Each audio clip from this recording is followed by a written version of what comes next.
Hi. Oh, hi. How are you? Good. How are you? Good, thank you. Mhm. We have a lot to talk about today. As usual. Yeah. But today we want to share with our viewers that finally we were able to buy Bitcoin through our self-managed super fund. And we finally, the bank let us do the transfer from our fund account to a digital exchange company. So finally we did it. Yeah. And we want to share how to go through that so they can do it as well. Yeah. This is sort of a continuation from what we had talked about last time, where we were on the phone with the bank, ANZ, a lot, trying to get through all their list of all the questions and all the blocks that we were dealing with. Yes. You know, for days at a time, and all the frustrations. And they log the account.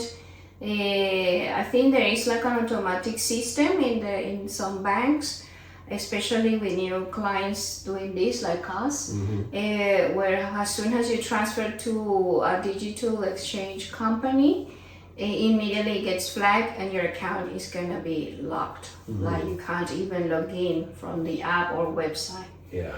And it's not with every bank because we buy small amounts with our private use, not with the SMSF, and we were able to buy easily. Like at least with ING, I buy every 2 weeks, no problems. I transfer to CoinStash, which is the digital exchange I'm using at the moment, and the money is there straight away.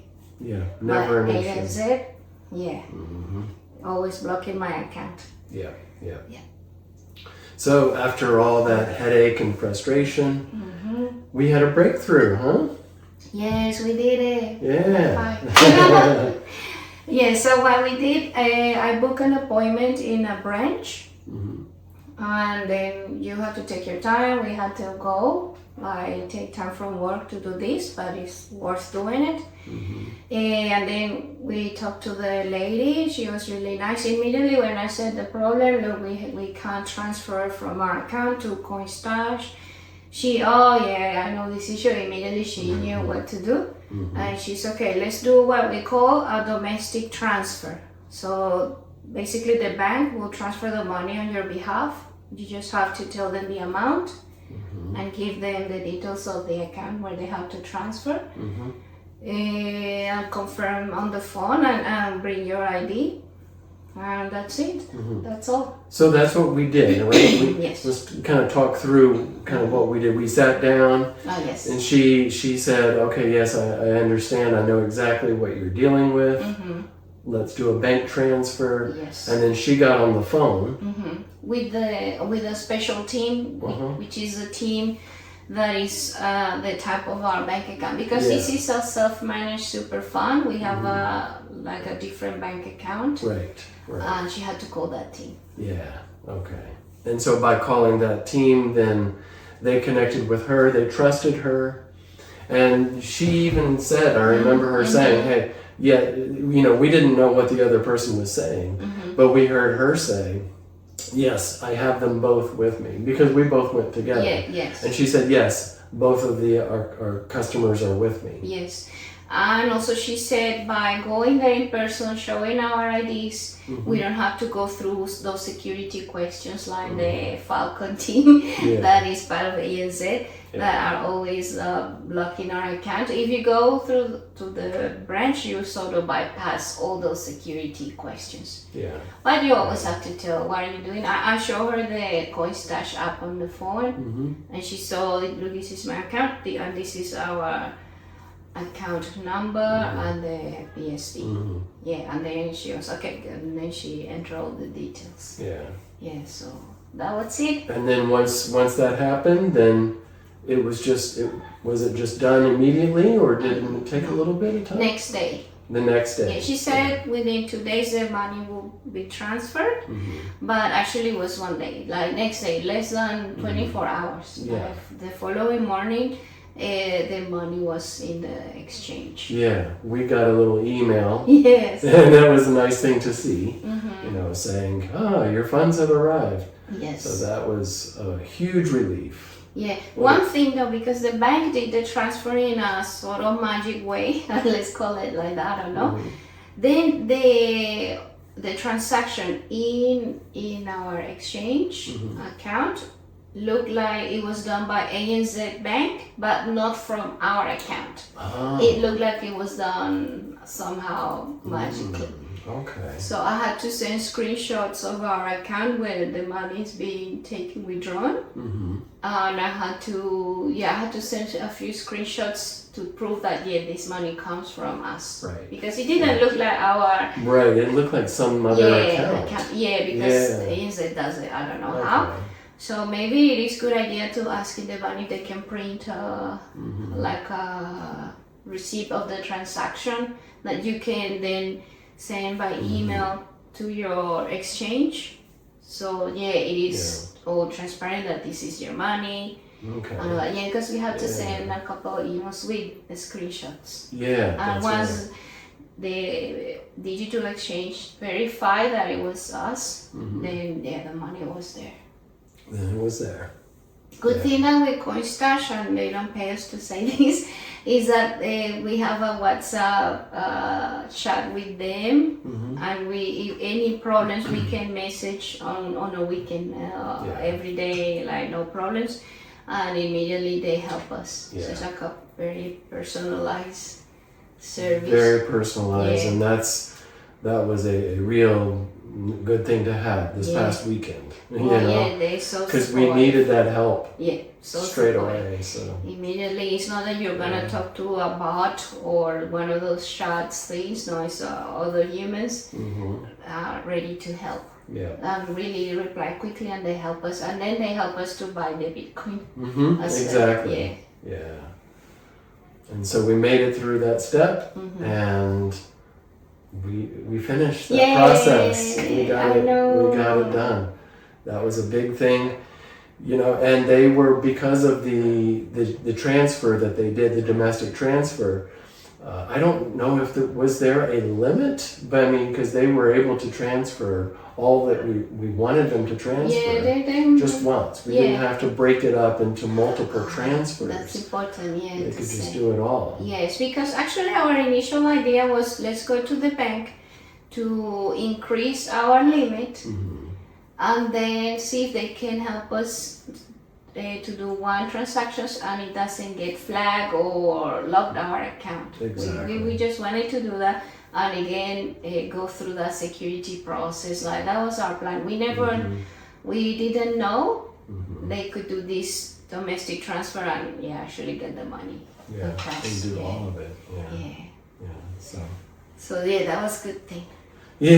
So that's a good way. That's a great way to go if you're getting stuck and you're dealing with, whether it's KYC stuff or you're dealing with blocks by the bank, multiple phone calls, all the making you feel like a criminal or making you feel like you're an idiot, you don't know what you're doing.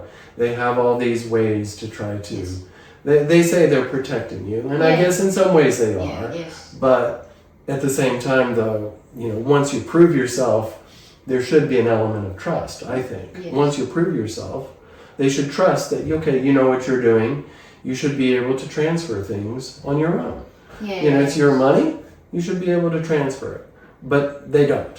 Even though they know who you are, they know you've already answered all the questions, no, they will still flag your account or block it every single time you try to do it. So you have to, if you're going to go that path, you're just going to have to do that painful, process again and again. So, but this is at least goes around that. It's a way to get around all that. Just one visit to the bank in person, and you can do it all. Yes, we haven't tried anymore doing it a little bit online. I don't think I want to try that. I prefer just to go to the bank and do it if we have to do it again. Because this was for our retirement fund. We just wanted to do one once, Yeah. an amount, and that's it. Yeah. But for we also buy Bitcoin privately, smaller amounts, through other banks, and we continue doing those little bits and pieces through our normal banks that work without problem. Exactly. But sometimes it feels like banks are getting harder. Yeah, because it's still, I was reading about it, and there is a new legislation that was submitted in Australia, but still we don't have proper legislation regulations about it. And that's what banks decided to put like a blanket on all these transactions, crypto transactions. So let's avoid them, let's just make it difficult, because there's no proper legislation, regulations, nothing in Australia. I think it's gonna be something for next year. It was just submitted like recently, and I haven't heard of that has been approved at all. So banks are just going blind with all this, and there are a lot of scams, as we know. Yeah. So also you need to check that the exchange you're using to buy crypto is legal. You can check this in the ASIC website. Just make sure they are still compliant. They have a list of companies or digital exchanges are not registered or not compliant, so they lose their registration. You can check that list like I did for us, just to see if CoinStash was not in the blacklist, let's say, and they were not there. So just do your checks. Don't send your money to a place that you haven't checked that is legal and compliant. They should be registered in the ASIC website. They should have a DEC number, that's the digital exchange currency number. They should be on their website, and then check that number on ASIC website. Just make sure they are legal. So you have to do a little bit of just common sense due diligence, just check. So you're not sending money to random wallets or who knows, because a lot of scams are happening. Yeah.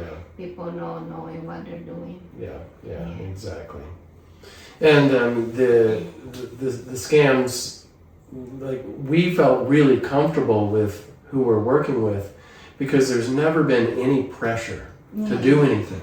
They just say, if you want to do this, here's some options. You can do this, you can do this, and they just kind of say, what would you like to do? And if nothing, that's okay. Yes. There's never been any pressure. And that's why, a lot of the scams, from what I hear, are more pressure situations. They're pressuring you to do something, Whereas the people that we work with, never, not once. If you want to buy. If you don't want to buy, don't buy. Yeah, exactly. Yeah, there's always that sense of urgency. To give you stress. The scams are always a sense of urgency. Yeah, true. Yeah, you have to click here, in 2 hours, or you won't be able to transfer anymore. I don't know. Then to make you stop thinking and make irrational decisions.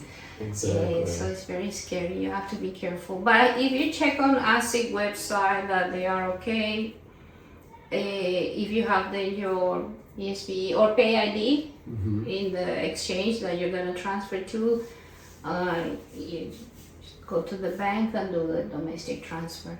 I just try to do a bit of investigation that the way you're gonna buy Bitcoin is legal. And I think you don't have to deal with third parties, right? There shouldn't be a third party involved. It should be you, obviously the bank, to transfer the money, and the digital exchange company.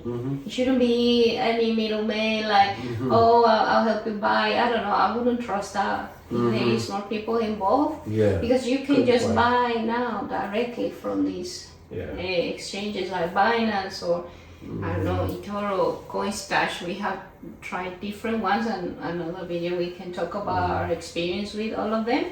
But for the SMSF, we found, and personal as well, CoinStash has been really like the one for us at the moment. Yeah, true. True. Yeah, with that direct connection, I think we never had a person come in and try to be a middle person, and I think if we did, I would be a little bit more cautious Yeah, about that. of You know, course, yeah. especially if they were going to get our bank account numbers and get Mhm. all of our details, you know, Yes. and our wallet address. You know, who knows what they might ask for. I know. I would be a little more scared. suspicious. Yes, and also the accountants we're using for the setup of the SMSF, Mm-hmm. they have never been pushy like buy through this or that. They are pretty much just set up all the legal framework, right? All that, and then okay, go and invest on your own. Yeah. Yeah, exactly. Yeah, and buy whatever you want. Like they Exactly. haven't been, which is good. Like you're supposed to know what you're gonna do. Yeah, exactly. Yeah. So I think that's it. Mm-hmm. Okay. Yeah, it's possible. It's still Yes. possible in Australia. Hopefully, with regulations next year and a clear legal framework, banks will get easier. That's our hope. I think it's gonna happen because the rest of the world, I think, is realizing that they have to have something in place Yeah. because more adoption and More adoption by individuals and by companies and by governments too. Yeah, so we'll have to Much see. more adoption. We'll see. Hopefully, Australia will get into that. Uh-huh. Yeah, it would possible, and we won't have to do all these workarounds and I don't know. Yeah. Because there are other ways, but like remember buying ETFs and things like that. There are other ways more complicated Yeah. to get to Bitcoin, but it shouldn't be that way. Yeah. So it's also no legal advice, but if you wanna buy Bitcoin, if you already did your research and you feel confident about it, then this is a way to do it. Yeah. Yeah. Good. Cool. Yes. Thanks Thank you. for Bye. listening. Bye.